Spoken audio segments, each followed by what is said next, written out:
Okay, so it's the 2nd of October, so it's time to talk about our September 2018 solar stats.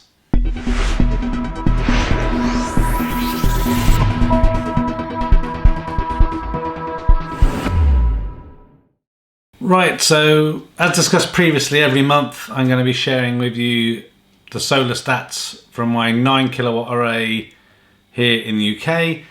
And really the main change for September 2018 is kind of two things. One is this is the first full month of having the solar installation up and running, and also having the MyEnergi Eddi functioning to heat the hot water from any surplus solar.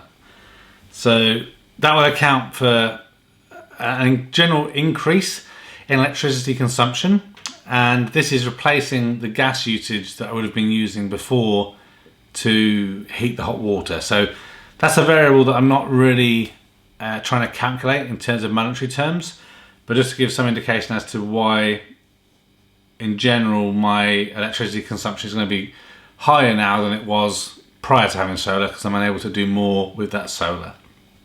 Also, as just a side note, yesterday on the 1st of October I had my Tesla Powerwall 2 installed.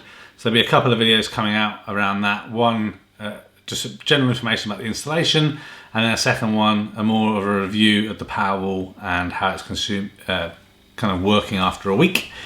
And so that'll be interesting as well into October. Obviously we're going into shorter days, sun setting a lot earlier, so solar production capability is a lot less during the day. So it's going to be interesting to see how much power we can generate and get into the Powerwall, and if there's any surplus after that to heat the hot water. But anyway, let's get on with our September 2018 month in review. So as we move to the screen now, you can see here that I had a system production of 744.31 kilowatt hours, and in general I was able to self-consume 398.87 kilowatt hours of energy and exported 345.44 kilowatt hours. Now you can also see that we had to import 282.53. So this is a good indication in the first month for me that I am actually able to generate more than I can consume. And so then it comes down to that fact of, how can I harness that excess? And so hopefully this is where the Tesla Powerwall will kind of play its part and help me out. So if we start to look through the graphs, you can see a kind of varied month in some ways. So in general, we had a pretty consistent average, I would say around 25-ish. 25,000 kilowatts? No, 25 kilowatt hours per day in general. If you kind of look through this on an average, it's relatively consistent.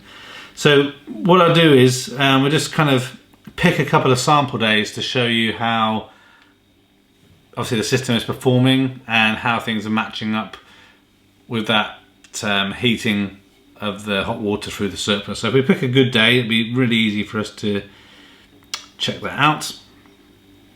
Okay, so you can see on this graph pretty early on, so it's around 6:45 in the morning that solar is starting to become generated, and it's around the 7:15 mark that we're then generating enough that's really starting to kick off the heating of the hot water. Now the reason for that is I have a slight buffer set, so there has to be a certain amount of export happening before it will trigger the heating of the hot water, and that's to try and make sure that I'm really hardly ever pulling from the grid. But you can see there's a little red fluctuation in there where there's a slight bit of consumption from the grid, and then you can see by 9 o'clock we're fully hitting the 6 kilowatts, which is the maximum I can generate based on the size of the inverter, and then that's pretty consistent along pretty much until 12:15, then things start to taper off, and you can see here that on this day, probably doing some cooking or something there, hence it's spiking up to around 5 kilowatts and then trickling off in towards the end of the day. So pretty good. I'm happy with that. And if we go back to the full month chart, if we look at a poor day, just to give an example what things look like.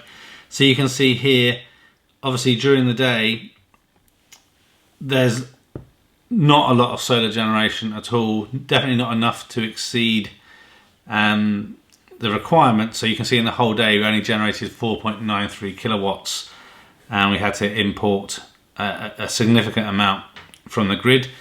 And you can see here that basically my guess would be it wasn't until about 2 o'clock, that little surge that happened here is what did a little bit of heating of the water. And as we go through here around 5:30 is when we start cooking dinner, and obviously that's when the electric hob and electric oven is kicking in. So it gives you some good indication. We'll just try another couple of days which are kind of pretty decent. So if we see what the balance is like on here. So again here you can see, this is actually quite a nice graph to see, where you can see the nice flow of the hot water ebbing and flowing underneath the production of the solar, so not peaking too much. And in the morning this is things like hair dryers, extractor fans, everything prior to getting ready in the morning, and then obviously a little bit of cooking and TVs being on and that sort of thing. So really happy with my first month so far, and in general the system is working really well. So really it's kind of 1 month and a week, and I've nearly generated 1 megawatt of electricity, I think it is. So really happy with how it's going. Obviously as we move into next month, it's going to be good to see how it starts to kind of work as the weather kind of declines here in the UK, and also if we can get some kind of trade-off with that Powerwall doing something when the weather's a bit poor. My hope over the winter is that kind of as we go into November, December, January, February, I'd be really happy if I can generate around 50% of my own usage. So I'm not quite sure how feasible that's going to be. In general, when the weather is poor, I'm kind of covering my energy usage for the duration there is daylight. So obviously that's the dark mornings and the dark evenings that kind of eat into that. So it's really going to be a combination of how that balances out, and obviously we use a little bit more electricity in the evening due to cooking and things like that. So I hope this is interesting. If you have any specific questions, then obviously I can try and go into more detail with this. I don't think it makes any sense for me to go through every single day for you, but if you're looking for more specific information, happy to give that in future videos. So please leave a comment below about what you'd like to see or what you'd like to see less of. Thanks for watching this video. A thumbs up would be really appreciated. If you're interested in other geek type videos, please consider subscribing to Spectrum Geeks. Why not also follow us on Facebook, Instagram and Twitter. And before you leave, why don't you check out one of these other videos that may be of interest. Thanks again for watching.